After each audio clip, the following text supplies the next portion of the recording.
This first story is titled Jim Morrison Derailment. This happened in my 30s, late 30s. What I would do. At this time I was looking for an amp, particularly a Mesa Boogie amp. So where I'm in East Texas right now. And I drove to Arlington. Why I didn't go to Dallas, I don't know. I just went to Arlington for some reason. Anyway, I'm at the Arlington Guitar Center.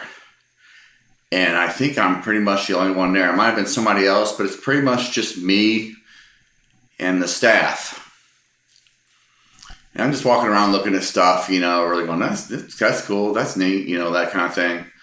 I was preparing to buy a new amp for just playing, farting around, not to be in a band or anything.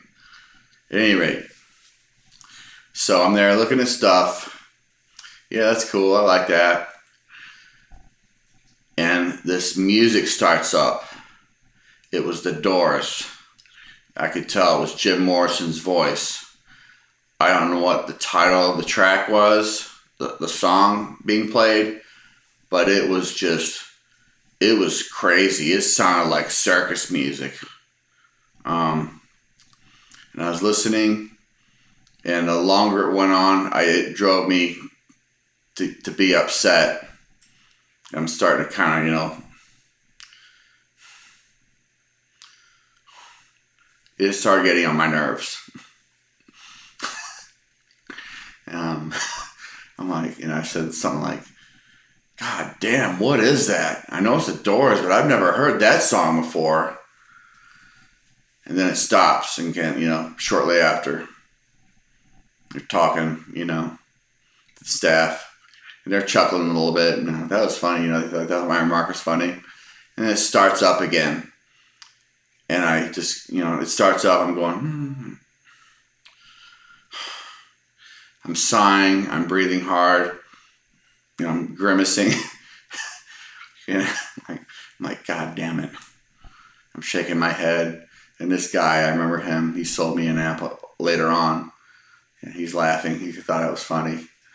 And it stops. I'm like, man, I can't take much more of that crap. I really can't. I said that after the song stopped. Then it starts up again. And I was just like, God damn it! And he just starts rolling, he wouldn't roll on the floor, but he was laughing hard. The guy, I thought that was the salesman that was around me. Yeah, the guy that sold me the amp later. Yeah, that was really funny. Looking back, I'm like, I know those guys were really entertained. Hopefully they were, yeah. All right, this story is titled From Jazz to Venom. I lived in South St. Louis, and of course, at this time I was 18, maybe 17, and I was looking to buy an Alpine cassette deck for my car, the current car I was driving, and it was a Ford Taurus. I think it was an 86 Ford Taurus, in fact. At any rate, it had decent speakers in it. And it did sound pretty good. That deck really livened up the speakers really well. In the purchasing process, I walked in. I went to this place. It was a good drive from where I live, but man, I wanted something good, and I wanted Alpine. I just did. I wanted something I could really, something that made a difference, and it did. It was a great deck. At any rate, I walk in. And they're asking me, what kind of music do you like? I'm like, well, I listen to heavy metal, listen to this, listen to that. And the salesman, really nice guy, really super nice guy. He said, well, how about this deck? And I'm like, okay, throw something in. And we're listening, like, oh, that sounds good. And we tried another deck. We tried 3. So I settled on a deck. And once I settled on a cassette deck for my car, it was Alpine. And the salesman goes, well, now that you've decided, I want you to hear this tape. And he puts it in. And it's mainstream jazz, acoustic bass, piano, and also had drums, of course, and maybe another instrument, maybe saxophone. And it was really good. It sounded great, and I liked it. I really did. I didn't put on a show for them. I said, you know what, that is good music. I haven't heard music like that in a long time, and I liked it. So it comes day for me to have the cassette deck installed. Drive up there. It was a week later, of course, and I had the cassette deck installed. And after it's installed, I get in my car, and of course the salesman comes with me. He wants to hear it, and asks me, I guess, do you like it? Or you'll be impressed. I'm sure. Whatever. I don't know what the dialogue was, but yeah, for some reason he got in the car with me, and of course, yeah, that's fine. I don't care. Yeah, that's fine. So the tape I put in now is Venom at War with Satan, the title track. If you've ever heard that piece of music, yeah, it's a dichotomy compared to the jazz we listen to. Anyway, we're listening. It starts on, lightning strikes, comes in, the bass and the guitar and the drums. He's kind of like, why are you listening to this? Kind of what? It wasn't like he disagreed, I guess, but he was kind of like, this is really weird. Why this, Especially after the jazz you heard. And then Venom, Kronos bellows his, at the beginning. And the music kicks in. And he is laughing hard. He is really laughing hard. And then I go to adjust the treble a little bit. And that just propels him to a higher level of laughter. He has lost it. He's laughing so hard. I thought, looking back, and I was just serious the whole time, going,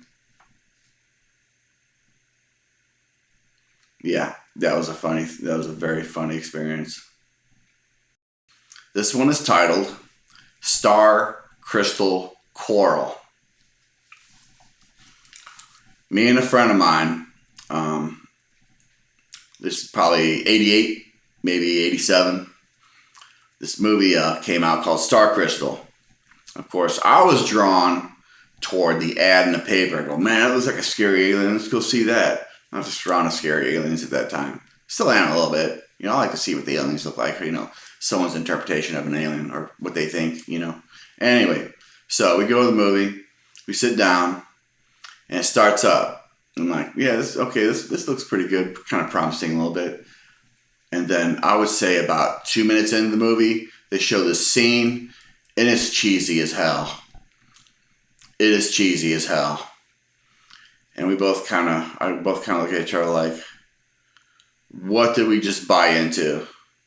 We're just kind of like, oh man, I hope it's not like this the whole way through. We're kind of going, man. Okay, well, we paid. We're going to sit through it. So the movie goes on. And the alien's not revealed yet at this time. We're watching. There's some kind of scary moments. Not because of the content, but just because the way it's put together. It was a little scary. That kind of thing. And anyway, the alien is finally revealed in its full form.